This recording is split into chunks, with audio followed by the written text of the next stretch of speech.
Good afternoon guys and welcome back. So today is the first time I'm ever going to see the Jeep Gladiator. Now this is like a pre-launch done by Sunco Jeep here in Mauritius on the Sunshine Coast. Now this is actually a left-hand drive. I'm not sure if it's like a Sport or an Overland or a Rubicon. We'll have a look when we get inside. This will be our first look. I know you guys in the States have probably had it for like almost a year now. And there's been so many different builds that you guys have done in the States. But the market in Australia is mostly dominated by LDVs. Well, not LDVs, they're a bit of a budget ute, but like the Toyota Hilux, the Ford Ranger, the Raptor, Nissan Navara, and everything like that. Australians don't really like Jeeps too much. There's a few number of us, or a great number of us actually, that love Jeeps. But it'll be interesting to see how well this actually sells in Australia and New Zealand. The Hilux is probably one of the best selling utes. They're known for reliability and all that sort of stuff. So it'll be interesting to see. I know it's like the first ute convertible and everything like that. So we're going to head inside shortly. We're going to have a look and hopefully Jason give us a price on what they will actually be when they get to Australia. Now as I said, this is like a pre-launch edition, so it's like actually a left-hand drive. It's not for sale, you can't buy this one. It's just for us to have a look, to get an idea of what they're actually going to be like. I'm sure people can put a deposit down if they want to buy one. But we're going to head inside, and we're going to head inside now and take a look at it. Just before we head inside, don't forget to smash that like button and subscribe button. It's going to help out the channel in a massive way and allow us to grow and create better content for you guys. But let's head inside now and check out this Gladiator.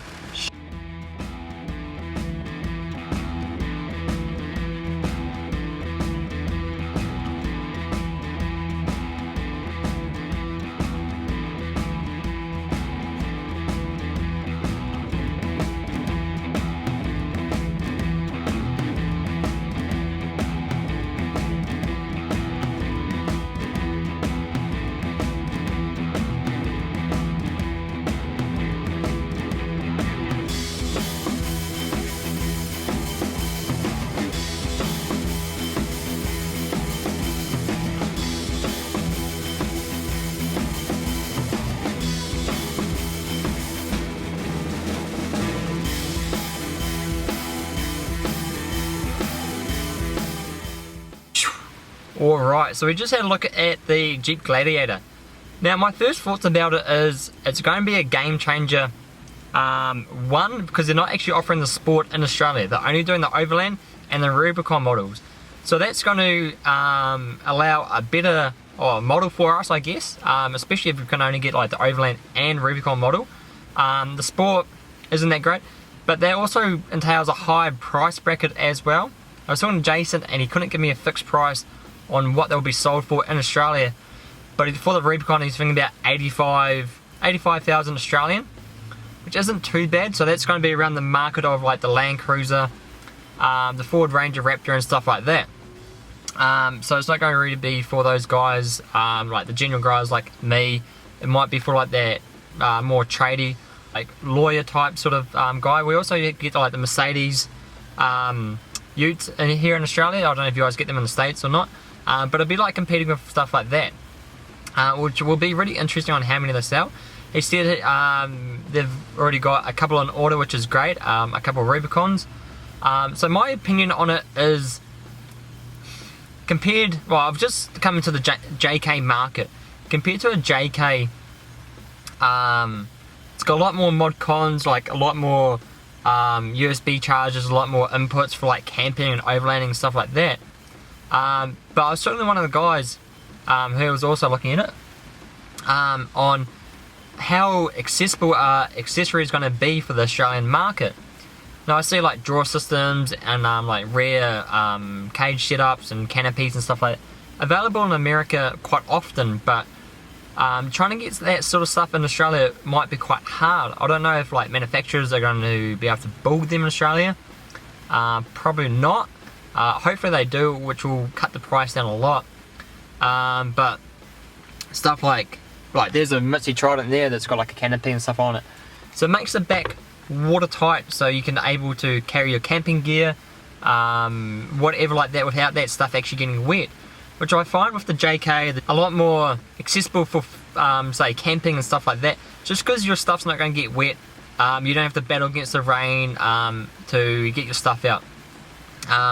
It does have like a roll-on canopy sort of thing, which is pretty cool. I liked how it was like bedline from the start, which is awesome. But I think, man, if I could afford one, I'd probably buy one. Maybe if I won lotto this week, I could buy one. But other than that, it's probably way out of my price bracket, but it's still an awesome truck. I like how Jeep's gone for the Ute style. They've brought the Gladiator back, and they brought it back in a really nice way. It's a really nice, looks like a really well built vehicle. I haven't had much to do with Rubicons in the past, but what I've seen, most of them are all really well built. The accessories that are on it at the moment are great. It's like a great starting package for an overland build and stuff like that. I don't know if it's going to be like a general trader Ute, like we see a lot of Utes here. It might be, but I'm excited to see how Australian owners are going to build them. But my opinions on it are, it's cool. I really like them. I like the way it's going. I'd buy one over like a Hilux, a Ranger and stuff like that. I just don't have the income or the money to be able to do that.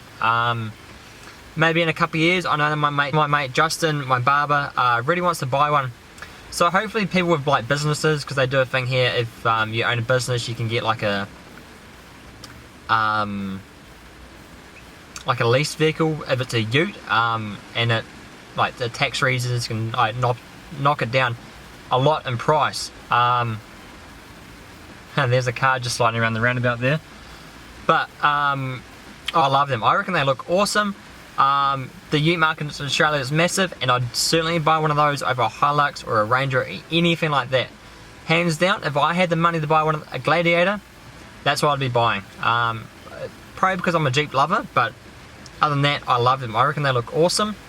And I hope they're going to dominate the four-wheel drive market here. I know the Jeep doesn't have the best name in Australia and in New Zealand, but slowly getting up there. And with like YouTube channels like this, and these Jeep days that Sunco put on, they got canopies, they had some delicious food, they've got beer and everything like that. They put on a great market, and hopefully they get a few more sales. We can see a few more Jeeps like this sold in the future. And hopefully one day we might see a Gladiator build on the channel. Maybe I can buy a crash one. That's probably the only way I could probably afford one. But other than that, I hope you guys liked this video, and as always, don't forget to smash that like button and that subscribe button, and I'll see you guys in the next video.